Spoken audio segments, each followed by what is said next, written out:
Unión de Educadores de la Provincia de Córdoba, junto a los docentes en defensa de la educación pública.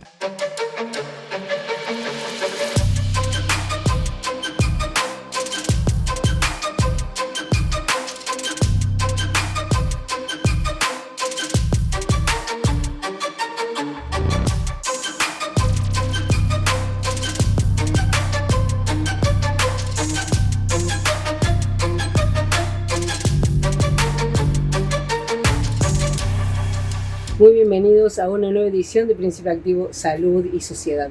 Hoy estamos grabando los pisos del programa que vamos a compartir en camino a Chile, en un viaje en el cual vamos a recabar material para poder compartir con ustedes. Hoy el programa sigue estando en clave del mes aniversario de los 12 años que cumplimos haciendo este programa, esta comunicación colectiva que hacemos con ustedes y para ustedes. En el programa de hoy el invitado es Carlos Rosanqui. Él nos viene a hablar de la importancia de la reforma judicial, del por qué todavía sigue cajoneada y de algo que en este programa hemos hablado mucho, la manipulación que hay de las conciencias de la comunicación. Carlos Rosanqui es abogado, especialista, ha sido un militante por los derechos humanos fundamental y es un comprometido con la democracia, un comprometido visceralmente con la democracia. Lo escuchamos.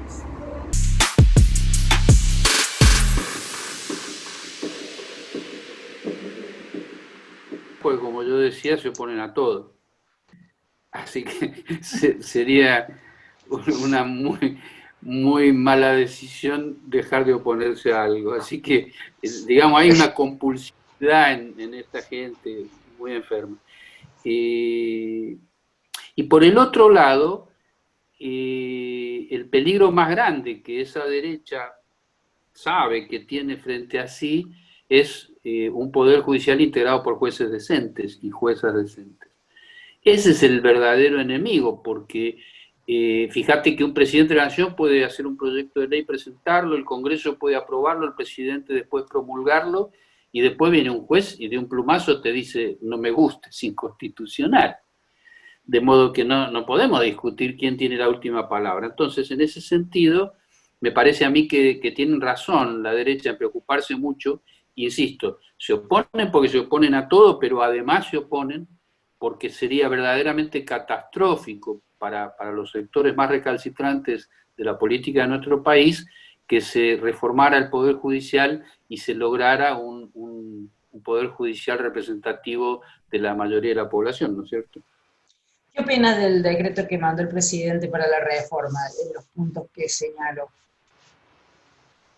No, está muy bien, por eso yo cuando fui invitado a opinar en el Senado lo apoyé, me parece que hay que apoyarlo, lo que pasa es que también tenemos que resaltar que eso es solamente un comienzo, que tiene que ver solo con el fuero federal, tiene que ver con acomodar un poco las cosas en la ciudad de Buenos Aires y la creación de algunas cámaras federales de apelaciones en el interior del país, que es una gran cosa, es imprescindible, eso es para evitar que se tenga que trasladar a cientos de kilómetros para presentar un escrito. Es absurdo lo que está pasando. Así que en ese sentido me parece un muy buen proyecto, hay que apoyarlo. Ahora, si me preguntás si alcanza, de ningún modo, pero para nada, porque acá el problema es estructural, acá el problema no es de si creamos o no más juzgados. Acá el problema es que tenemos un núcleo central del Poder Judicial argentino, tanto nacional como provincial, profundamente conservador y reaccionario, con características aristocráticas, que así fue creado y así se mantuvo hasta nuestros días. Salvando, por supuesto, buenas juezas, jueces y fiscales, que no estamos hablando de ellos, estamos hablando de ese núcleo duro que hoy está Stornelli en su despacho, hoy está Bonadío, si estuviera vivo, estaría en su despacho haciendo daño. Entonces, verdaderamente, no poner el foco en la necesidad de que esa estructura sea modificada sería un error político gravísimo, lo cual no significa que sea fácil desarmar una estructura de tantos años, ¿no?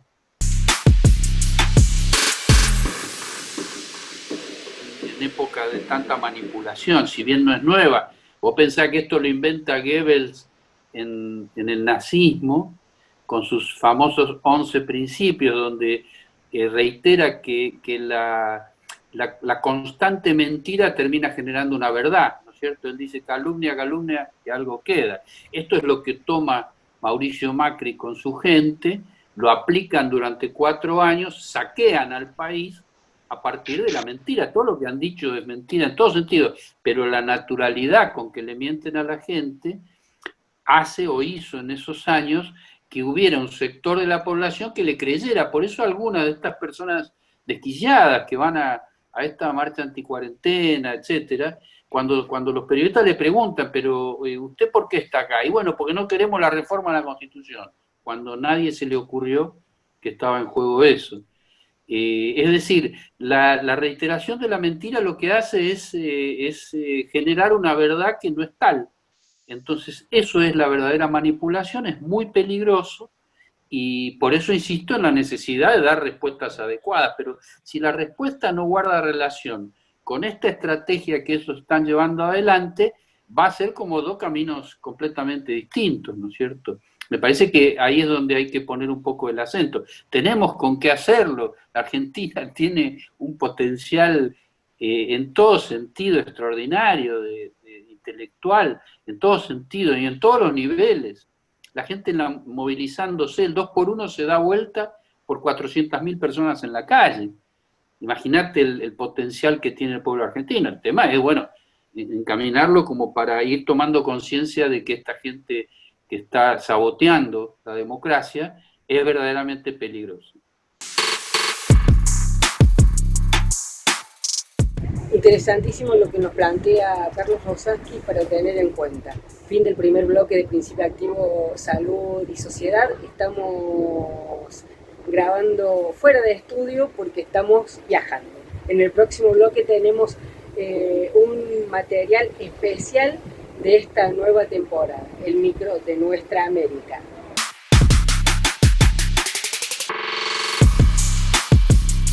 Unión de Educadores de la Provincia de Córdoba, junto a los docentes en defensa de la educación pública.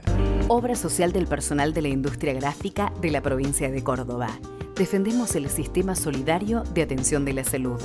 La salud es un derecho, no un negocio.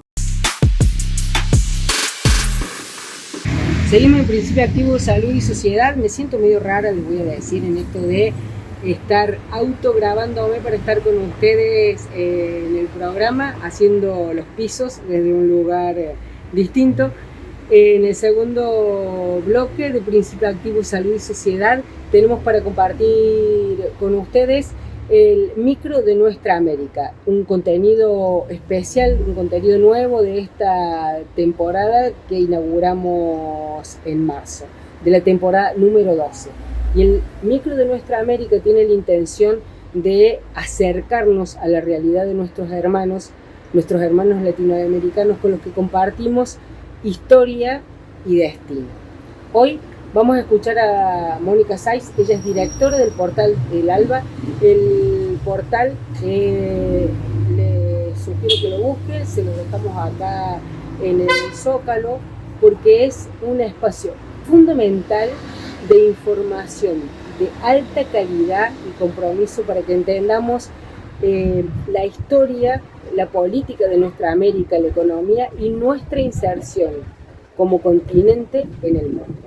Ahora, con Mónica Saiz, vamos a abordar la importancia de las mujeres en la construcción y el rol de las mujeres en esto de la patria grande. La escuchamos.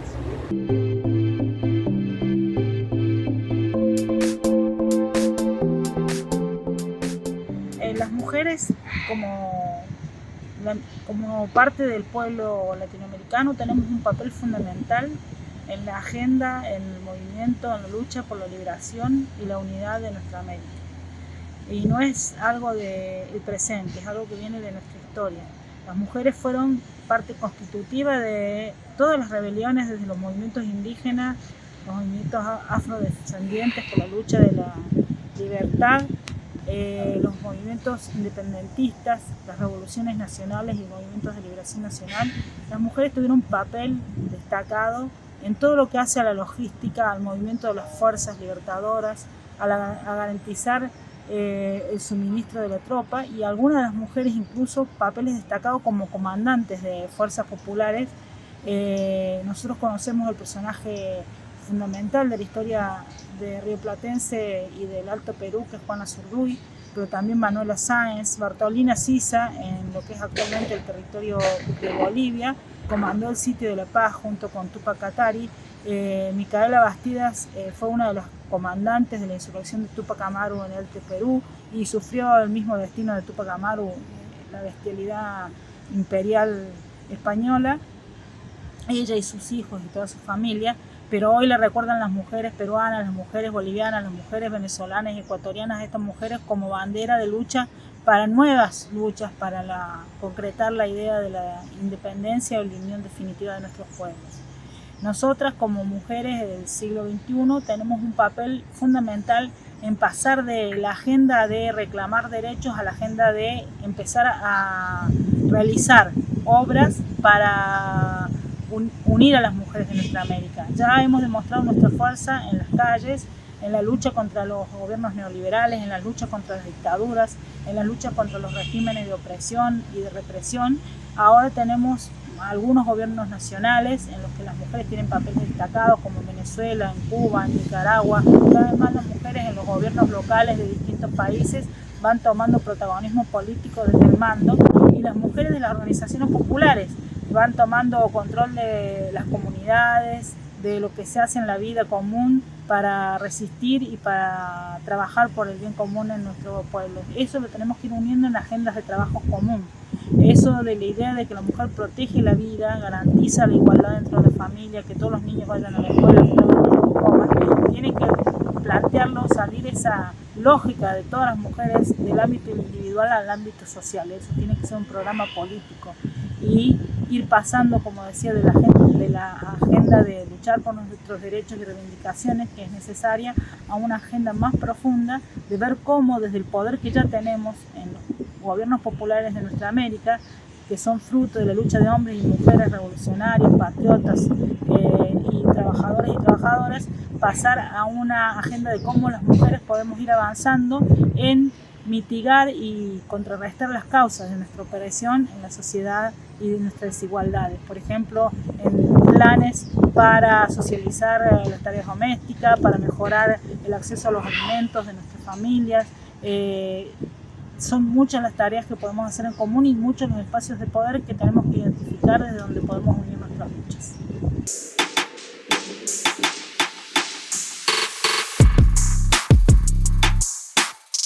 Espero que haya disfrutado tanto como yo de este nuevo contenido que estamos compartiendo con ustedes en esta búsqueda permanente de crecer desde el programa de Crecer con Ustedes.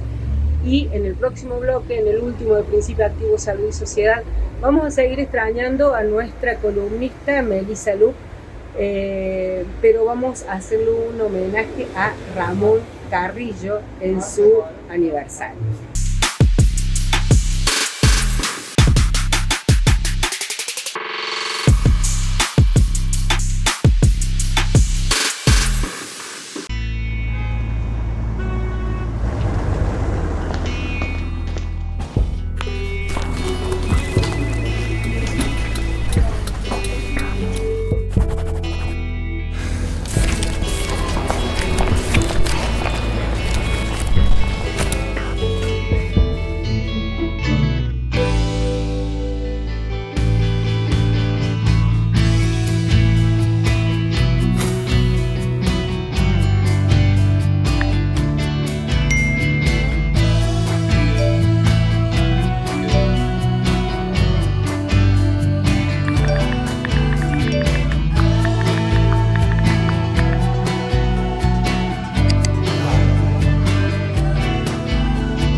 Unión de Educadores de la Provincia de Córdoba, junto a los docentes en defensa de la educación pública. BM Consultorios Odontológicos. Somos un equipo de odontólogos formados para prevenir y cuidar tu sonrisa. Te cuidamos, nos cuidamos. Obra social del personal de la industria gráfica de la provincia de Córdoba. Defendemos el sistema solidario de atención de la salud. La salud es un derecho, no un negocio. Seguimos en Principio Activo Salud y Sociedad como les habíamos propuesto. Tenemos un material especial que hemos grabado con Javier Miñone. Él vive en Canadá, ha estudiado mucho sobre Ramón Carrillo, es especialista en salud pública, es psicólogo y nos pareció fundamental en estos momentos críticos que vivimos en clave no solo sanitaria, sino de comprensión del mundo, recordar a Carrillo y su capacidad de ver la salud de forma integral vinculada a la política. Nuestro homenaje entonces en la voz de Javier Miñone a Ramón Carrillo, hablando nada más ni nada menos que de salud pública. Se puede armar un sistema con cierto lucro, pero un lucro razonable, un lucro donde no se organice la medicina, llamémoslo así, donde el fin prioritario es el lucro. Y ahí es donde se desarticula todo. Entonces, lo que un sistema tiene que tener, obviamente que haya universalidad. ¿Sí?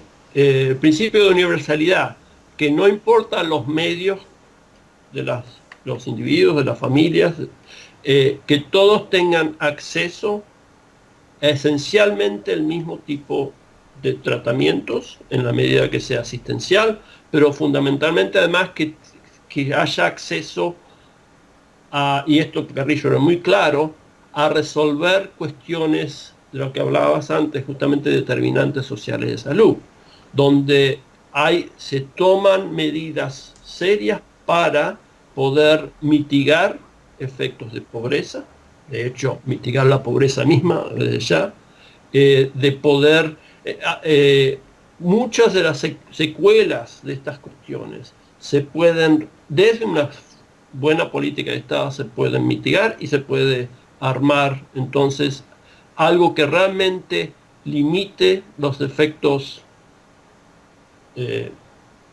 difíciles, negativos de determinantes sociales de salud. Ahora, entonces, universalidad en el sistema, como sistema de salud. Segundo, donde los medios de los individuos, las personas, no sea lo que determine la capacidad de acceso a los servicios.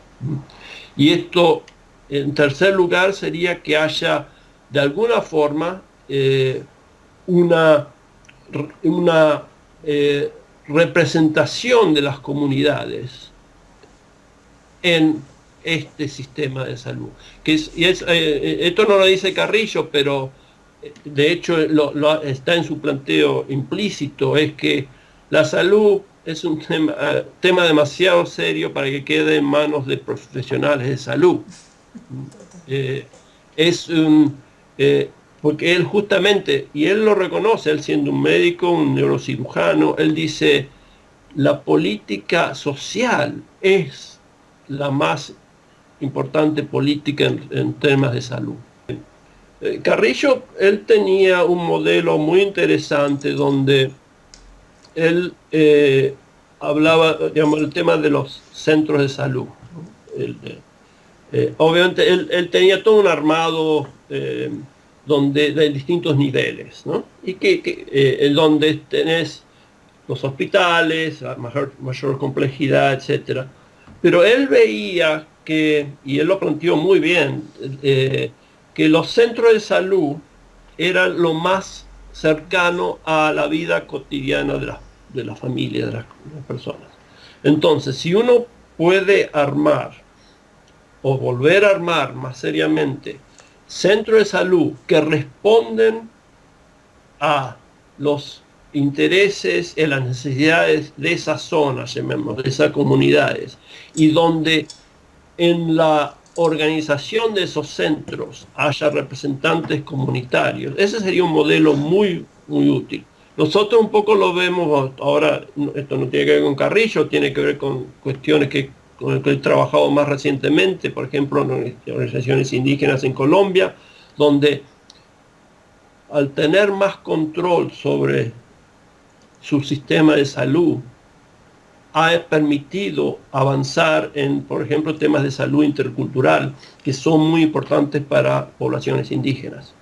Solo se puede hacer porque ellos están, de alguna forma, controlando aspectos del sistema. Entonces, esa sería una forma muy fácil, sería muy válida de armar un sistema más representativo de la comunidad en el manejo del sistema de salud.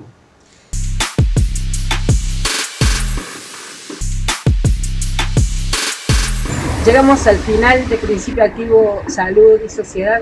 Espero que lo hayan disfrutado, espero que sigamos compartiendo este espacio y que se comuniquen con nosotros a través de las redes para compartir sus ideas, para que nos digan qué piensan del programa y también sobre qué opinen, para que conozcamos cuáles son los intereses de ustedes a la hora de que abordemos nuevas temáticas. Y en la reflexión final, esta vez súper cortita, sigue sin ser reglamentada la ley de etiquetado frontal, mucho lobby y mucha presión. Recordemos que el etiquetado frontal es una ley que permite blanquear información para que sepamos qué nos llevamos a la boca, para que la industria alimentaria no siga negociando con nuestra salud, por lo menos a espaldas nuestras. El etiquetado frontal son rombos negros donde tienen las empresas la obligación de decir si tienen excesos de grasa, excesos de azúcares y excesos de sodio. Como la industria alimentaria es una trampa en la que nos atrapan para que no tengamos en cuenta cuál es el componente de lo que nos ponemos en la boca, y han convertido el alimento en un producto, en un ultraprocesado vaciado de sustancias alimenticias. Necesitamos volver a saber cómo nos alimentamos y necesitamos volver a elegir una alimentación sana, segura y soberana, vinculada a la agroecología, que le devuelve a los alimentos sus capacidades nutricias, a los seres humanos la capacidad de nutrirnos de la tierra y del trabajo digno. La agroecología está vinculada al trabajo digno también. No hay agroecología si hay explotación. No hay agroecología si no hay respeto. Entonces, la ley de etiquetado frontal es un eslabón más de este camino y esta transición que tenemos que construir juntos desde el conocimiento, desde la conciencia y desde la elección de cómo nos queremos alimentar, que tiene que ver también con cómo nos queremos organizar como pueblo para construir una sociedad igualitaria donde los que trabajamos seamos los protagonistas. Hasta el próximo programa.